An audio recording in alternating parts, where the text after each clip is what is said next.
the money that we all get paid in, the fiat, is getting slowly deteriorated. And that shows up in the price of Bitcoin.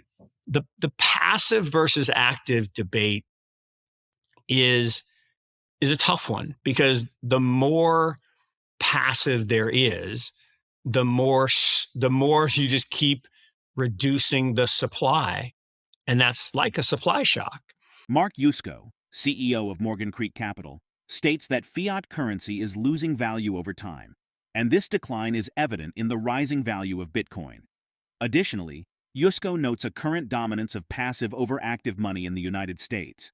By a margin of $8 billion, the investment industry reached a 48 years in the making milestone at the end of 2023. Passive mutual and exchange-traded funds in the United States overtook their actively managed counterparts in the total assets, according to recently released data. U.S. investors had $13.244 trillion in active funds on December 31st, compared to $13.252 trillion in passive strategies, according to a report by Cerulli Associates, which cited Morningstar direct data. Yusko cautioned that the passive versus active debate remains complex, as increasing passivity reduces supply, potentially leading to supply shocks and higher prices. The discussion also touched upon the decreasing volatility in Bitcoin, attributed to its maturation and the rise of passive holders.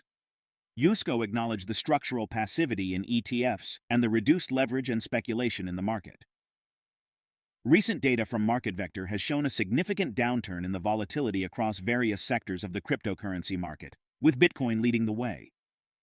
The 90-day annualized volatility for Bitcoin has seen a notable decline, reflecting a trend observed throughout the past year. The annualized volatility of Bitcoin has dropped from its peak of 179% in January 2012 to just 45% in January 2024. Now, let's dive into the video to examine Yusko's observation. He highlighted a significant estimate, indicating that around 5 million of the 19 million mined Bitcoins are lost, stolen, or inaccessible. This situation could result in supply shocks, putting upward pressure on prices. We have now more passive money than active in the United States. What does that mean? We have more index funds and ETFs, passive. Now, passive, by the way, is not passive. I tweeted this out the other day. In the last 20 years, only 31% of companies that went public still exist. Think about that number. 69% of them gone. So there is turnover in these indices.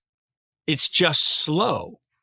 But what they are capitalization weighted, meaning they have to buy more of things as they become expensive. So they get more and more and more concentrated. And we saw this phenomenon in 2000, and you get to a point where silliness, right? Cisco at 286 times earnings, and people finally wake up and say, "Oh, that's bad." And you have a correction. And here we are again. And you got all these companies now trading 100, 150 times earnings, 30, 40 times revenues. And people are like, no, it's different this time. Four most dangerous words in investing. And it will end. But when people try to short it, and we've talked about this before with MicroStrategy in 2000, you can try to short the stupidity. And MicroStrategy in 2000 is very different than NVIDIA. It's more like Cisco and Microsoft to NVIDIA. Perfectly good. Or Intel. Intel went up 20-fold. Think about that. It went up 20-fold in 4 years because it was going to change the world with AI. It's funny, back in 2000, they were talking about AI. And now it's down 40% since then. So, because it got, displaced. And I saw the CEO of NVIDIA on the other day talking about, the entire structure of computing is changing, and we're leading that. And this is great. I love people who are humble braggers. I mean, he's very soft spoken, and we're the only company that gets this. Really? You think you're the only company in the world that gets that we're in a transformational move in computing? Okay, fine. I have a few companies that would disagree with that, but if you short that in a momentum world, you get knocked down. So totally agree with you. And actually, we have data on this. So the volatility, it's from this side. Its volatility is trending down. And I can't. It's reversed on my screen. I can't do it. It's confusing my brain. But volatility Bitcoin was triple digits when it started because it was a science project. There was no there. It was super vol. A little penny to 2 pennies. That's a 100% move. But as it has gotten more mature and gotten bigger, that volatility is now trended down. It's like in the 40s. Long term, still closer to 65, 70. But we're definitely going to trend down. And it's because the passive holders, hodlers are part of that, but now the ETF is structurally a passive holder.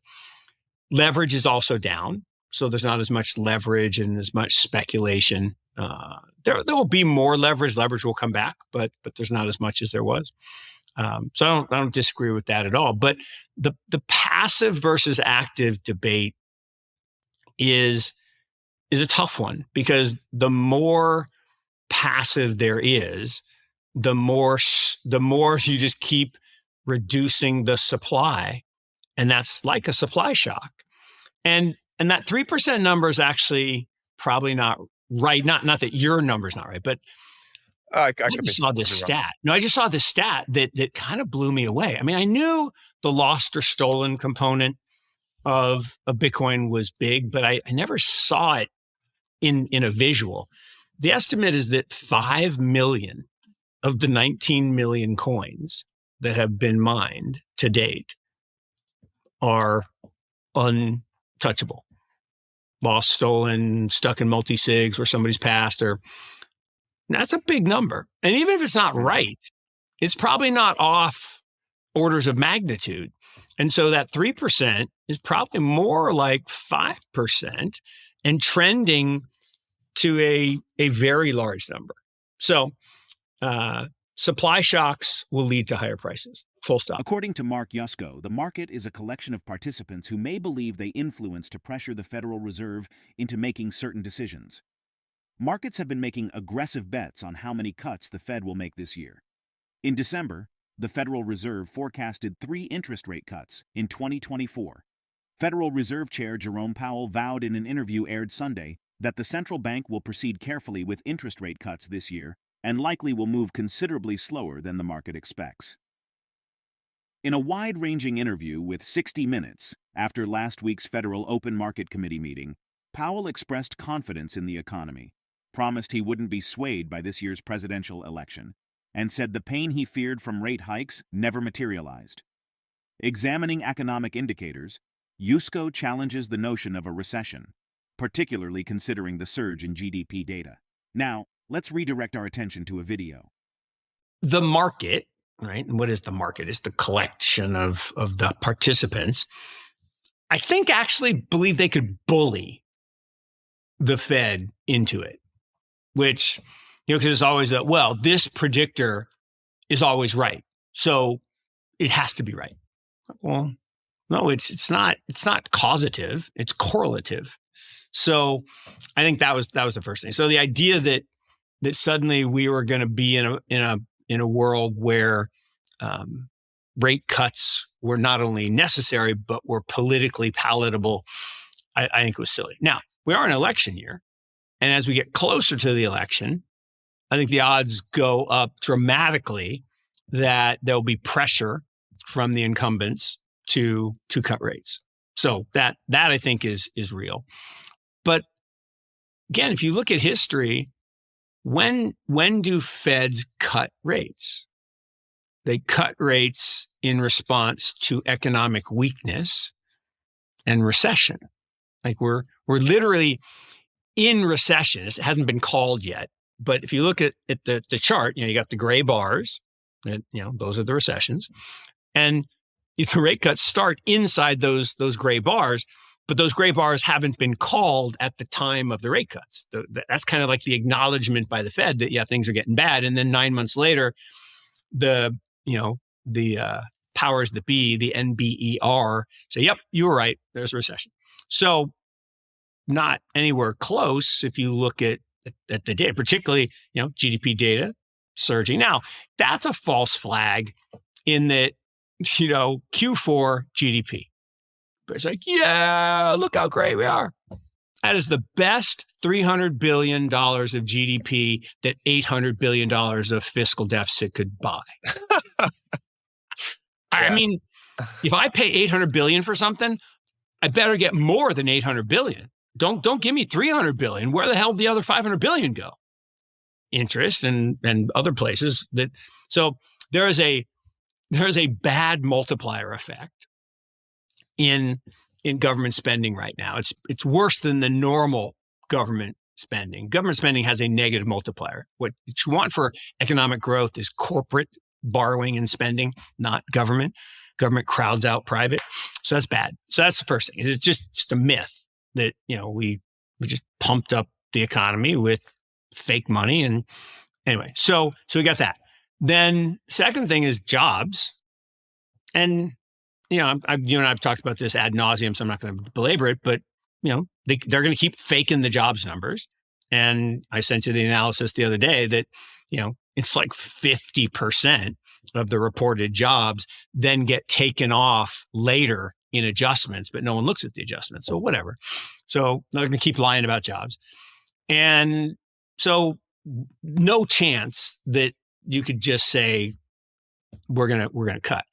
Bitcoin stumbled on January 31st after the United States Federal Reserve decided to leave interest rates unchanged and hose down hopes of a potential rate cut in March, leading one analyst to predict trouble for U.S. stocks and Bitcoin. FBS analysts project a looming downturn for Bitcoin as the market players await the upcoming Federal Reserve's key rate cut in 2024.